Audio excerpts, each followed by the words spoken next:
Kas, jei didžiausia produktyvumo paslaptis – nedarbas be pertraukų, o trumpa pauzė? Stanfordo universiteto tyrimai rodo, kad žmogaus smegenys geba susikaupti maždaug 90 minučių, o po to būtina bent 5 minučių pertrauka.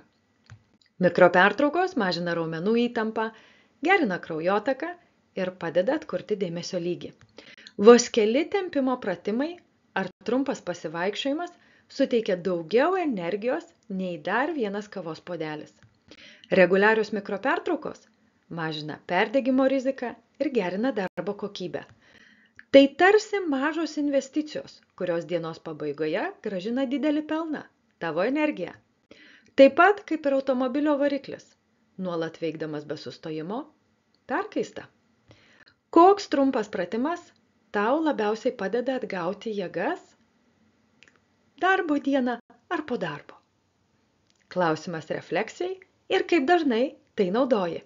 Spausk patinka, jei manai, kad pertraukos turėtų būti privalomos, lygiai taip pat kaip ir kavos pertraukėlės. Ačiū, kad žiūrėjai.